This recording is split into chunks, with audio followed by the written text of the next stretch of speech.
नमस्कार दोस्तों, मेरा नाम अर्पित कुमार इलाहाबादी है। तो आप लोगों का मेरे चैनल पे स्वागत है। तो मैं आप लोगों को जैसे पिछले टॉपिक में आप लोगों को पर्सनालिटी टेस्ट के बारे में बताया था, साइकोलॉजिकली टेस्ट जो मैं आप लोगों को कई सारी चीज़ें बताया था, कैरेक्टरिस्टिक के बारे में बताया था, रोल बताया था, एबिलिटी टेस्ट के बारे में कई सारी चीज़ें की, सब चीज़ों पे हमने बात करी थी। तो कृपया जो लोग वो लेक्चर नहीं देखें वो जाकर देख लें। उससे पहले मैंने आप लोगों को वेस्टमिनिस्टर इंटेलिजेंस स्केल के बारे में बताया था, जो डेविड कॉक्स के द्वारा 1981 में दी गई थी, जहां हम वर्बल और नॉन वर्बल के जरिए किसी का इंटेलिजेंस का पैमाना चेक करते थे कि वो चीज़ों को समझ पा रहा है जो उसको क्वेश्चनायर दिए जा रहे हैं या नहीं। ये सारी चीज़ें, पिक्चर के कंप्लीशन को समझ पा रहा है या नहीं समझ पा रहा है। तो आज मैं उसी कड़ी को आगे बढ़ाऊंगा आप लोगों के साथ मिलकर। एक बार उससे पहले मैं आप लोगों से चाहूँगा कि एक बार अपनी जिब्या को पवित्र करते हुए प्रेम से बोलिए राधा रानी की जय। अब शुरू करते हैं हम लोग दोस्तों। आज मैं आप लोगों को साइकोलॉजी से रिलेटेड कुछ चीज़ें बताऊंगा। तो आज मैं आप लोगों को एक पर्सनालिटी को हम किस तरीके से टेस्ट करते हैं, उसी में मैं आज एक बहुत ही बड़े साइकोलॉजिस्ट है रेमंड बी कॉटेल, जो कि 16 6 पर्सनालिटी फैक्टर हैं, उनके बारे में आज हम लोग बात करेंगे। तो वो बताते हैं कि किसी भी एक पर्सनालिटी में सबसे ज़रूरी चीज़ होती है, उसमें उन्होंने कुछ पैमाने निर्धारित करे हैं। उन्हीं पैमानों के बारे में मैं आप आज लोगों से बात करना चाह रहा हूँ। तो पहला जो पैमाना उन्होंने किसी पर्सनालिटी को चेक करने का बताया है कि उसका टेस्ट कैसे करा जाए, तो वो abstractness है, जहाँ हम किसी चीज़ को इमेजिन करते हैं। इमेजिन करना आपकी पढ़ाई से लेकर, अपने घर के बारे में लेकर, अपनी फ्यूचर लाइफ के बारे में लेकर, अपने रिलेशनशिप के बारे में लेकर, ये भी एक पर्सनालिटी आपके व्यक्तित्व है। पर्सनालिटी आपके आसपास से बनती है, आपके समाज से बनती है, आपके इंस्टीट्यूशन से बनती है, आप लोग की किस सिचुएशन में रहे हैं, हर चीज़ पर्सनालिटी पे, कल्चर, इन्वायरमेंट, हर चीज़ पर्सनालिटी का हिस्सा है। पर्सनालिटी एक चीज़ से नहीं बनती, आपके माता पिता, आपकी फैमिली रियरिंग कैसी हुई है, आपके वैल्यू इथिक्स कैसे हैं, आपकी मोरालिटी कैसी है, हर चीज़ पे हम पर्सनालिटी को चेक करते हैं। आप कितने प्रैक्टिकल हैं, कितनी आप ओपन सोच वाले हैं, ये सारी बातें। दूसरा जो है अप्रहेंशन होता है। कोई कोई की पर्सनालिटी देखो, जैसे पानी देखा डर गया, कोई ऐसा चीज़ रख दो उसको, जिसने उसको देख लो, भूतों को देख के डर गया, तो ये भी सब पर्सनालिटी के हिस्से हैं। तो दूसरा अप्रहेंशन होता है, जहाँ आप आदमी अपने आप में वरी होता है, फ्यूचर को लेकर परेशान रहता है, चिंतित रहता है, या समाज के ताने, लोगों के ताने, जैसे हम लोग अभी सरकारी नौकरी की तैयारी कर रहे हैं तो दुनिया ज्ञान देती है, किसी के पास जाओ तो ऐसे ज्ञान देता है जैसे ये बहुत बड़े ज्ञानी है, तो आप लोगों को कुछ समझा ही नहीं जाता। ऐसे हमको लोगों को ट्रीट करा जाता है जैसे हम लोग कहीं क्रिमिनल्स हों, या हम लोगों ने कोई अपराध कर दिया हो। ये जो लोग सोशल लेडर में बैठे हैं, जिनको शुद्ध पेन चलाने के शऊर नहीं है, वो हम लोगों को गवर्न करते हैं। तो ये पर्सनालिटी क्या है, ये सब ऐसे ही है। तो आप इन सब चीज़ों को समझिए। लोग डोमिनेंस दिखाते हैं, मार दे अब तोरे 6 गोली छाती में, दबदबा है दबदबा रहेगा, आज बेल हुई कल जेल हुई, परसों से फिर वही खेल हुई। तो इस तरीके के जो डोमिनेंस लोग हैं कि वही है ना, कि जेल पे फरार काका पीछे घूमे पीसीआर, जो इस तरीके की सोच वाले लोग हैं, इनसे आप लोगों को बचना चाहिए। तो ये भी एक चीज़ है। सबमिसिव होते हैं, हम किसी चीज़ में बहुत जल्दी अपने को सबमिट कर देते हैं, हार मान लेते हैं, सोचते हैं अरे हमारे जीवन में तो यही है, अब हम आगे बढ़ ही नहीं सकते हैं। किसी की गुलामी करने पहुंच जाते हैं कि 50,000 दे दे तो बस हमारा चलता रहे। कभी कोई रिस्क लेना हम लोगों ने सीखा ही नहीं अपने ज़िंदगी में।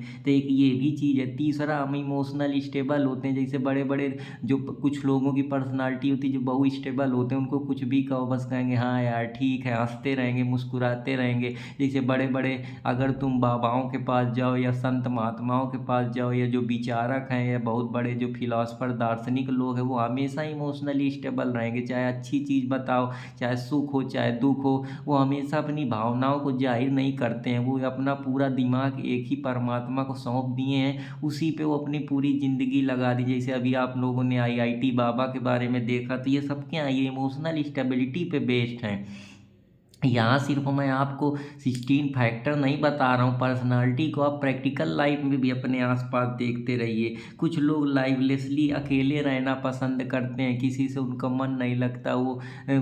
वही है ना कि बहुत सारे लोग होते हैं वो स्पॉन्टेनियस सोच रखते हैं, उनको किसी बात की खबर दिक्कत नहीं होती है, किसी के ज़्यादा में ज़्यादा लोड नहीं लेते हैं, वो हमेशा अकेले रहना पसंद करते हैं। वही है ना कि कोई लोग होते हैं जो बहुत सारे अपने आप को बिल्कुल अकेला महसूस करते हैं, उनको लगता है यार दुनिया मुझको ठग रही है, मैं किसी को नहीं जानता, मेरे को किसी से मतलब नहीं है, हम क्या जाने कौन हो। अब वो सिर्फ अपने बारे में जो नार्सिस्ट सोच वाले होते हैं कि सिर्फ उनको अपने से मतलब है और किसी से मतलब नहीं है, कि हमें नसीहत न दीजिए क्या होगा ज़माना हम खराब हैं। तो वही सब चीज़ें हैं कि नसीहत न दीजिए क्या होगा ज़माना, ज़माना हम ही खराब हैं। तो आप नहीं खराब, ज़माना ही आपको खराब करके बैठा है। तो कुछ इस तरीके की सोच वाले भी होते हैं। तो इन सब चीज़ों से कि परों को खोल, ज़माना उड़ान देखता है, बैठे बैठे क्या आसमान देखता है। तो अगर लोनलीनेस है, अकेले हैं, तो फिर अपने लिए काम करिए, दूसरों का क्या है। कोई आदमी आपसे इमोशनी के साथ तो जुड़ा है।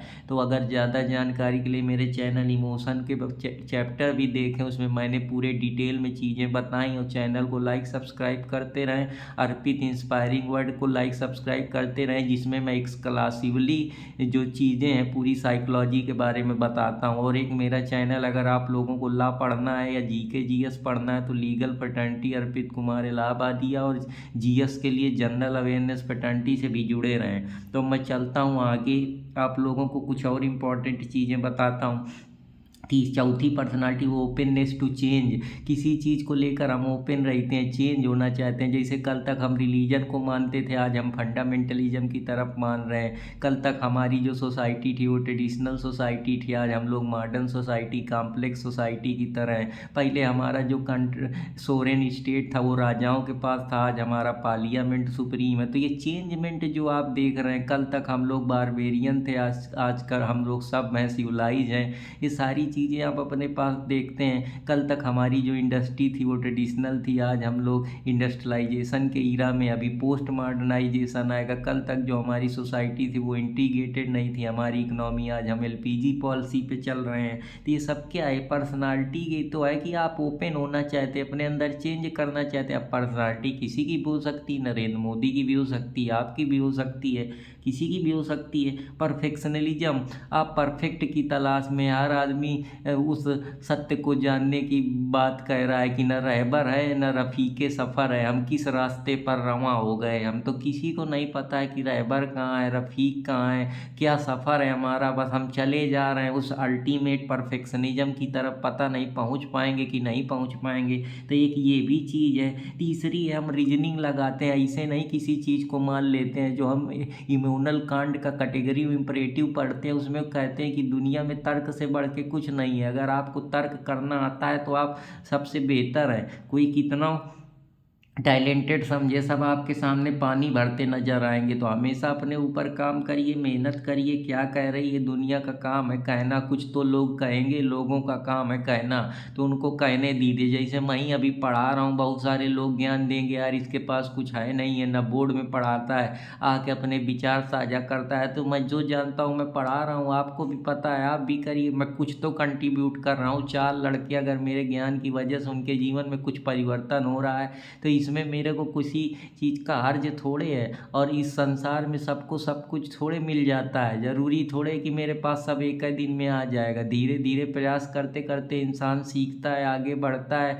गाना आप सुने ही होंगे, होले होले जो आपका नाम होता है। तो ये सब चीज़ें आप देखते रहिए, बस आप अपने ऊपर वर्क करिए। दुनिया का काम आपको गिराना है, अगर आप अपने से गिर जाएंगे तो स्वाभाविक सी बात है आपको कोई जीने थोड़े देगा। इस संसार में ज्ञान की थोड़े पूजा है, इस संसार में मनी की पूजा है। लोग ज्ञान का सिर्फ चोला पहन के ओढ़े रहते हैं अंदर से। सब। और जो ये लोग बहुत अपने को दाता धर्मी समझते हैं और बहुत समझते हैं कि हम बहुत फिलासफी से बहुत परिपूर्ण है ना, यही जो लोग जो लीगल काम करके लीगल के अंदर इलीगल काम करते हैं, इसी को साइकोलॉजी में लुकार्डो प्रिंसिपल के नाम से जाना जाता है कि जब लीगल लोग इमोरल का काम करते लगते हैं। तो ये भी सारी चीज़ें आप लोग देखते रहिए कि जैसे आप किसी को मनी लॉन्ड्रिंग में देखते हैं, कोई एंटी करप्शन में किसी के यहाँ सीबीआई का छापा पड़ रहा है, जो आईएएस बनने जा रहे हैं, कह रहे हैं हम समाज सेवा करेंगे, और जाके देश सेवा के नाम पे अपनी खुद की सेवा करते हैं। तो ये सब कहने की बातें, इन चोचलों को आप जितना जल्दी समझेंगे उतना ही फायदा है। तो रूल ऑफ कॉन्शियसनेस की आप कितना किसी चीज़ पे आप सचेत हैं, कितना आप अवेयर हैं, सेंसिटिव हैं, कितनी जानकारी, कितना इंटेलिजेंस है, जो आप लोगों को मैंने हावर्ड गार्डनर की फिलासफी बताई थी कि हम लोग इंटेलिजेंस में वर्बली कितना देख पा रहे हैं, वह विजुअली कितना देख पा रहे हैं, हमारा इंटेलिजेंस एग्जिस्टेंशियल इंटेलिजेंस हमारा कितना है। तो हम इंटेलिजेंस में क्या चीज़ परसेप्शन का और सेंसेशन के जरिए ऑब्जर्व कर पा रहे हैं। तो ये सब साइकोलॉजिस्ट हैं, इनके बारे में आप लोग चैनल से जुड़े तो बहुत सारी आपको नई नई चीज़ें, आपने कभी ऐसा सोचा भी नहीं होगा कि इस तरीके से भी चीज़ें हो सकती हैं। तीसरा सेल्फ रिलायंस। सेल्फ रिलायंस ये बताता है कि हम अपने जीवन में सेल्फ रिलायंट रहें। सेल्फ रिलायंट का मतलब हम आत्मनिर्भर बने। जैसे भारत सरकार आत्मनिर्भर की बात करती है। अब पकौड़ा तलना लोग गलत कहते हैं, काहे गलत है? कोई गलत है क्या? पकौड़ा तल के कम से कम अपना रोजगार तो खुद तो पेट जी रहा है, आप दूसरों के सहारे बैठे हैं कि जब एक वैकेंसी आएगी तब मैं तैयारी करूंगा, उसमें भी आएंगी 300, तो 300 में सबका थोड़े हो जाएगा। आप तो अगर आपकी किस्मत चमकी तो हो गए, नहीं फिर वही 3 साल लटकिए। तो इससे अच्छा अपने लिए काम धंधा ढूंढिए, साइड में काम करते रहिए, पढ़ाई करते रहिए। तो का लोचा है? वैसे भी आप 25 घंटा तो नहीं पढ़ते हैं, सिर्फ अपने को बेवकूफ़ बना रहे हैं। तो ये सब चीज़ें आप देखते रहिए। सेल्फ रिलायंट में कैसे रिलायंट होना है, हम सुपर पावर कैसे बनेंगे, 2048 तक बताए हैं पीएम की, हम सुपर पावर ग्लोबल पावर बन जाएंगे, हम सेल्फ सफिशियंट हो जाएंगे, इकोनॉमिक में, रिसोर्स में, फिलोसफिकल, कल्चरली, हर तरीके से हम समृद्ध हो जाएंगे सोसाइटिकल बेसिस पे। ये सारी चीज़ें हैं। सोशल बोल्डनेस है, आप कोई नई चीज़ आई, अभी सेक्सुअलिटी की बात हो रही है, होमोसेक्सुअलिटी, पॉलीमैरस लिडेटस, मैरिटल रेप के बारे में। तो कुछ लोग होंगे बिल्कुल सुनातर साफ सूंघ जाता है, उनको लगता है कि ये करेंगे सब वही काम, लेकिन कहने में सबको शर्म आती है। अब जब सोसाइटी में सेक्स एजुकेशन इतना चलने लगा है तो लोग उसको बहुत बेकार समझते हैं, लेकिन वो भी तो समाज की ज़रूरत है बायोलॉजिकल नीड सबको, लेकिन कहने में सबको शर्म आती है। तो ये भी सारी चीज़ें आप अपने आसपास देखते हैं। टेंशन, कोई छोटी मोटी चीज़ों के लिए अगर टेंशन परेशान होते हैं, टेंशन तो आपके साइकोलॉजिकली सोच का परिणाम है। अगर आप सोचे ही ना, आप उनको ज़्यादा उस पर फोकस है ना करें, उसको रिड्यूस कर दें, कट कर दें, तो स्वाभाविक सी बात है आपको कोई टेंशन नहीं होगी। तो ये एक टेंशन भी फार्मूला है। एक विजिलेंस है। विजिलेंस का मतलब होता है कि आपकी कितना किसी चीज़ को लेकर आप सस्पिशन है, शंका में रहते हैं, परेशान रहते हैं कि यार लोग मेरे बारे में क्या सोचेंगे, क्या जानेंगे। लोग कुछ नहीं किसी के बारे में सोचते हैं, आप अपने बारे में सोचिए, लोग आपके बारे में ऑटोमेटिक सोचना शुरू कर देंगे। हमेशा सबसे प्रेम से मिलिए, वार्म पर्सनालिटी बनाइए, सबसे हंस के बात करिए, उसको ऐसा ना लगे कि आपके अंदर कोई अहंकार एटीट्यूड है। तो ये कुछ रेमंड बी कटरेल के 15 प्रिंसिपल हैं जो मैं आप लोगों को बताना चाह रहा था। दूसरा जो एक और साइकोलॉजिस्ट है, आइसेनेक पर्सनालिटी इन्वेंटरी, इन्होंने पर्सनालिटी की एक इन्वेंटरी तैयार करी, जो कम से कम इस इन्वेंटरी में कुछ पर्सनालिटी के ट्रेट रखे गए। इन्होंने पर्सनालिटी को 2 डायमेंशन में नापने का प्रयास करा। पहला डायमेंशन इंट्रावर्जन, कि आप अंदर से बहुत खुले नहीं हैं, आप शांत हैं, काम माइंड के हैं। एक होता है एक्स्ट्रावर्जन, जहां आप खुले हैं, ओपन है, कोई भी नई चीज़ आ रही है, आप मुंहफट टाइप के हैं, जैसे इल्विस यादव है, कैरी मिनाटी है। अब लोग इनकी पर्सनालिटी को जज करते हैं, अब इनकी पर्सनालिटी खराब कहें, अब ये एक्स्ट्रावर्ड है भाई, रोजगार के लिए तो कोई कुछ भी कर सकता है। अब आप उनसे पर्सनली मिले तब आप उनको जान पाएंगे ना। तो कहीं ना कहीं ये सोशियोलॉजी में सिंबॉलिक इंटरेक्शन की थ्योरी है कि उन्होंने अपने को एक आइडेंटिटी दे दी है कि हम यूट्यूबर हैं, हम सोशल मीडिया के फन कंटेंट करते हैं, हम रोस्ट करते हैं। ऐसे जैसे मैं पढ़ा रहा हूँ, समाज ने मुझको टीचर की पदवी दे दी है, नहीं दी है तो 10 साल बाद दे ही देगा। तो ये सारी चीज़ें हैं आपको मिलती हैं। एक होता है न्यूरोटिसिज्म, जहाँ की जो आपकी इमोशनल स्टेबिलिटी होती है कि आप स्टेबल रहते हैं, शांत रहते हैं, कोई भी परिश्रम हो, कोई भी समस्या हो, हमेशा कंट्रोल रहेंगे, रिलायबल रहेंगे, पीसफुल रहेंगे, थॉटफुल रहेंगे, हमेशा शांत रहेंगे, केयरफुल रहेंगे, एक्टिव सोच के साथ हमेशा आगे बढ़ेंगे। तो ये एक स्टेप इमोशनल स्टेबिलिटी भी पर्सनालिटी की होती है कि कोई भी सिचुएशन आए, कोई भी परेशानी है, घर में कोई प्रॉब्लम है, कोई दोस्त यार कह दे, समाज कुछ कह दे, आप हमेशा शांत रहेंगे, किसी से लड़ेंगे नहीं, ना किसी को अपना बहादुरी शो करेंगे, हमेशा किसी भी सिचुएशन में शांतिपूर्वक उसका जवाब देंगे। एक एक्स्ट्रावर्ड होते हैं, कोई भी बात होती फट से मुंह खोलना है, जैसे पॉलिटिशियन होते हैं, उनको कोई सा भी मुद्दा हुआ तुरंत उछाल देंगे। अभी कंट्रोवर्सी चल रही है रणवीर इलाहाबादिया की सेक्सुअल कमेंट पे लेके, तो देखो एक्स्ट्रावर्ड सब लोग भना भन खूब करें, अभी तक किसी का मुंह नहीं खुला।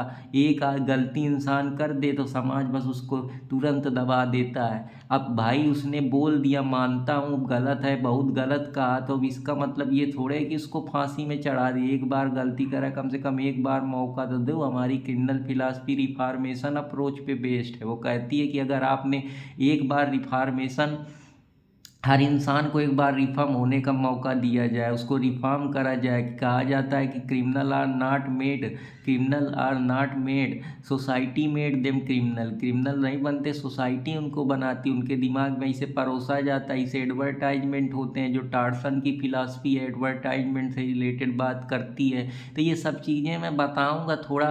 अभी मैं आप लोगों को मोबाइल में पढ़ा रहा हूँ, धीरे धीरे डिजिटल बोर्ड जब इसे लग जाएगा, वैसे आप लोगों को बहुत अच्छी अच्छी चीज़ें दूंगा, ऐसी ऐसी चीज़ें दूंगा कि लोग उनको सराहेंगे और आप लोग भी पसंद करेंगे। तो ये भी है, एक्स्ट्रावर्ड में हम सोसाइटल होते हैं, आउट गोइंग होते हैं, बहुत टालकेटी होते हैं। कुछ लोग से बात करने लगो तो वो और फलाने क्या हुआ, जैसे गांव में देखो औरतों को, आज तुम्हारे घर का बना, का खाओ, का पियो, इस तरीके का उनका रहता है। और लड़कियां होती हैं वो बहु बातूनी होती हैं, उनको बस बातें करने में अच्छा लगता है, उनसे कोई बतियाता रहे तो दिन भर बात करती रहेंगी। अब आजकल के लड़के सब इसी में लगे रहते हैं, इसीलिए कहते हैं कि 500 दे दो, कल मुझको खाना खाने जाना है। तो कहाँ से कोई 500 देगा, मेहनत करने में, तुम बात करने में बिजी हो। अरे पहले पैसे कौड़ी का जुगाड़ बना लो, फिर चाहे जितना बतियाना तुमको कौन रोके, दिन भर रात भर बात कर लेना। लेकिन अब कुछ समय के लिए आप अपने इमोशन को नहीं कंट्रोल कर पाते, इसीलिए परेशानी में रहते हैं। तो ये भी सारी चीज़ें हैं। लीडरशिप बहुत इंपॉर्टेंट रोल प्ले करती है कि आप जिद्दी हैं, स्टबन है, जहाँ कहता है सब कोई हार जाएंगे वहाँ से आप शुरुआत करते हैं। असली लीडर वही है जो किसी के सामने झुके नहीं, अपने आप को सरेंडर कर दे किसी भी सिचुएशन पे। या तो बिखर जाएंगे या तो निखर जाएंगे वाला एटीट्यूड होना बहुत ज़रूरी है। अब एक एक्टिव सोच वाले होते हैं कि हमेशा ऑप्टिमिस्टिक सोच के साथ आगे बढ़ते हैं, उनकी पर्सनालिटी कोई भी प्रॉब्लम आ जाए। अभी कुंभ में इतना बड़ा दंगा हुआ, तो जो हमारे बड़े बड़े लीडर्स हैं वो हमेशा ऑप्टिमिस्टिक सोच के साथ बढ़ेंगे। कोई भी चेंजमेंट आएगा सोसाइटी में, कोई भी परिवर्तन आएगा, जैसे हम कैसे ट्रेडिशनल से अब वेस्टर्न सोसाइटी की तरफ मूव कर रहे हैं, या हम फंडामेंटलिज्म की तरफ जा रहे हैं, धर्म पे हमारा विश्वास कम है, रिलीजन पे कम विश्वास है, रीजन पे ज़्यादा विश्वास है, ये सारी चीज़ें हैं। हमारे अंदर एक एग्रेसिवनेस आ जाती है, यह सारी चीज़ें हैं जो कहीं ना कहीं आइसेंक पर्सनालिटी इन्वेंट्री पे अपने रखी कि हम एक्स्ट्रावर्ड कैसे नापा, अंदर से हम कैसे हैं और बाहर से हम कैसे हैं, हमारे इमोशनल स्टेबिलिटी कैसे हैं, उनके बारे में उन्होंने पूरी तरीके से बात करी। इंट्रोवर्ट वही होते हैं जो हमेशा रिजर्व रहते हैं, हमेशा पैटिमिस्टिक सोच के साथ। इंट्रोवर्ट होते हैं, उनको कोई भी समस्या हो गई तो हार मान लेते हैं कि यार हम तो बेकार हो गए, हम कुछ नहीं कर पाएंगे। हमेशा सोबर रहते हैं, कुछ करना नहीं चाहते, दिन भर पड़े रहते हैं, उनको किसी से मतलब नहीं, अरे ठीक है ठीक है। जिंदगी में वो ऐसा मान ही के बैठते हैं कि अगर वो गरीब है तो वो गरीब ही रहेंगे, क्योंकि वो अपने दिमाग में बना के बैठ गए हैं ना कि हम गरीब हैं, तभी वो गरीब हैं। तो वही है ना कि यही शहर मेरे लबों से बोलता था, यही शहर आज मेरी उड़ान देखता है। तो ये आपकी क्या है, ये आपकी एक्टिव पर्सनालिटी, इंट्रोवर्ट पर्सनालिटी है कि हाँ आप मेहनत करें, आप आगे निकले, आपने प्रयास करा, आप बेहतर बने। तो यही सारी चीज़ें। अब एक साइकोलॉजिस्ट मैं आप लोगों को और बताता हूँ, बहुत ही बेहतर साइकोलॉजिस्ट हैं ये, आज मैं आप लोगों को रोसचैच इंकबॉट टेस्ट के बारे में बताऊंगा। रोसचैच इंकबॉट टेस्ट जो है कि एक प्रकार का टेस्ट होता है जहां किसी कलर के माध्यम से, जो साइकोलॉजिस्ट हैं, स्विस साइकोलॉजिस्ट हरमन रॉथस्चाइल्ड के द्वारा दिया गया। इसमें वो क्या करते हैं, 10 कार्ड लेते हैं, उस 10 कार्ड को वो एक इंक बोर्ड तैयार करते हैं, उस इंक बोर्ड में वो अलग अलग कलर रखते हैं जिससे वो पर्सनालिटी को चेक करते हैं। उनका एक नायाब तरीका है जिसमें वो ब्लैक, वाइट और कुछ और कलर लेते हैं, जहाँ वो एक कोड तैयार करते हैं इन्हीं कलर से रिलेटेड। और इस कलर में वो कोड में ह्यूमन की फ़ोटो रखते हैं, नेचर की फ़ोटो रखते हैं, एनिमल की फ़ोटो रखते हैं, फायर की फ़ोटो रखते हैं, और फिर पर्सनालिटी के कैरेक्टरिस्टिक को चेक करते हैं कि इंसान को अगर ह्यूमन की फ़ोटो दिखाई जाएगी तो वो कैसे थॉट्स के बारे में सोचेगा, क्या उसका विचार होगा, क्या उसके इमोशन होंगे, कैसे उसके थॉट्स में परिवर्तन होगा, कब खुश होगा, कब नाजार होगा, कब चिड़चिड़ा होगा, कब दुखी होगा, कब एकदम सैड हो जाएगा, कब लोनलीनेस महसूस करने लगेगा। तो इस तरीके से उन्होंने ये नायाब कॉन्सेप्ट एक पर्सनालिटी के ऊपर, कब उसको शायरी सुना दी जाए, कब उसको गाना सुना दिया जाए, कब उसको कॉमेडी सुना दिया जाए, तो उस समय उसकी पर्सनालिटी में क्या हाव भाव होंगे, उसके इमोशन में कैसा चेंजमेंट होगा। इमोशन की जो प्रिंसिपल मैंने आपको James Lange theory, Cannon Bard theory के बारे में बताया था, कई सारी थ्योरियों के बारे में मैं आप लोगों को ऑलरेडी बताया हूँ। सोशल कल्चर थ्योरी के बारे में बताया था, इवोल्यूशनरी थ्योरी के बारे में बताया था।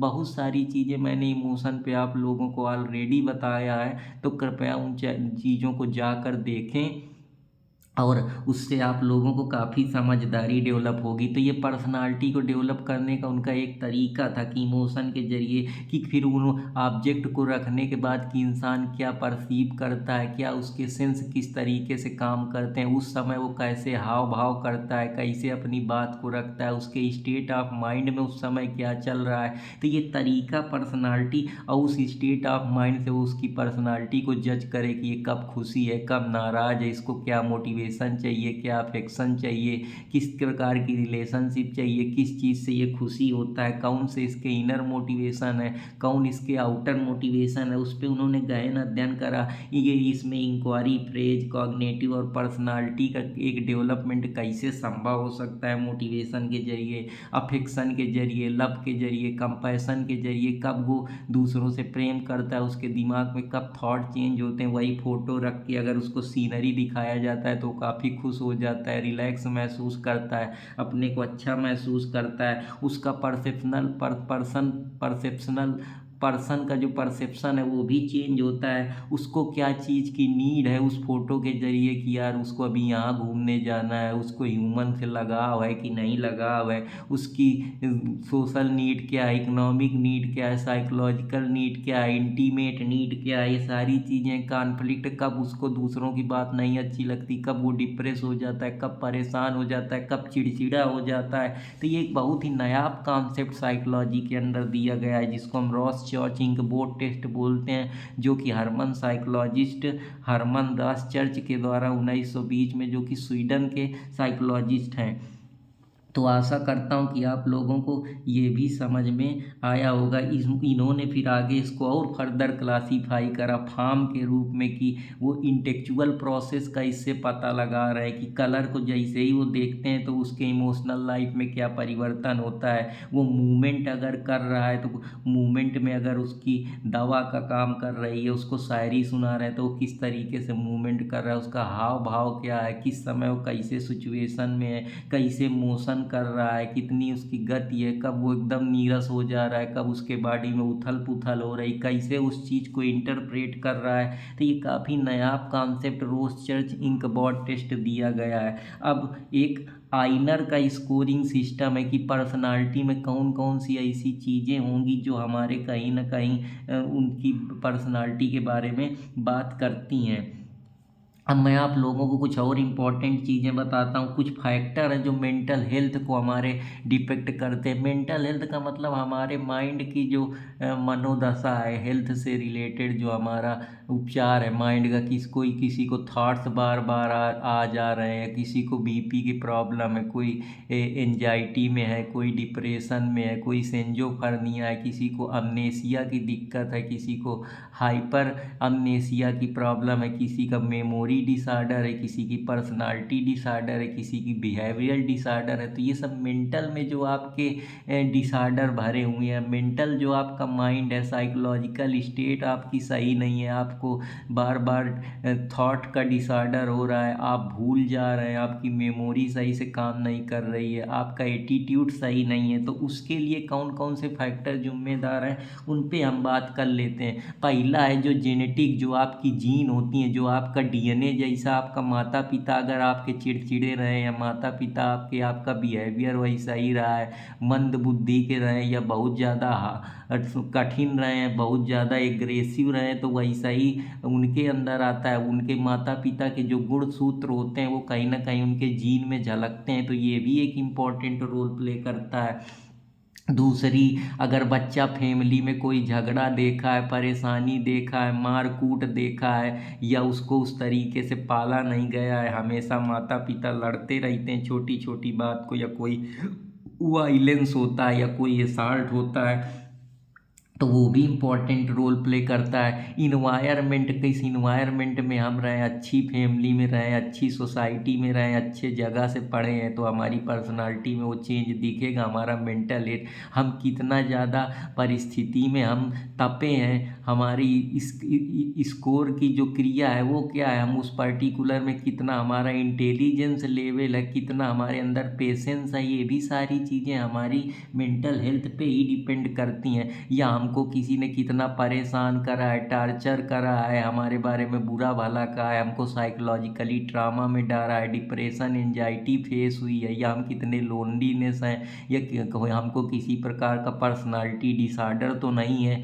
तो ये भी मेंटल हेल्थ को डिपेंड करते हैं। कल्चर, जिस संस्कृति में आप रहते हैं वहाँ के लोग कैसे हैं, दोस्त यार कैसे हैं, कितने सपोर्टिव हैं, खराब तो नहीं है, आप किस संगति में रहे हैं, किस जगह से आए हैं, ये भी सब चीज़ें आपके डिपेंड करती हैं। आपका बिलीफ सिस्टम कितना है, आप नास्तिक हैं, आस्तिक हैं, भगवान पे कितना विश्वास करते हैं, कितना आप पैसिव सोच वाले हैं, कितना आप ऑप्टिमिस्टिक सोच के साथ हैं, कितना आप आशावादी सोच प्रैक्टिक दुनिया में जीते हैं, प्रैग्मैटिज्म का व्यू आपका कैसा है, ये भी फैक्टर रिस्पॉन्सिबल रोल प्ले करते हैं। साइकोलॉजिकली प्रोसेस कैसा है, कैसे आपका मेंटल माइंड को ट्रेन करा गया है, कैसे उसको ट्रेनिंग दी गई है, कहाँ से स्किल लिए हैं, किस तरीके की विचारधारा है, किस पर्सनालिटी पे आप निकल के आए हैं, कौन से आपके गुरु हैं, कि किस तरीके से उन्होंने आपको ट्रेंड करा है। तो साइकोलॉजिकली भी है, किस सिचुएशन पे आप जल्दी गिव अप तो नहीं कर देते हैं, आप मेंटली कितना स्ट्रांग है, कोपिंग स्किल आपकी कितनी है, तो ये भी फैक्टर हैं।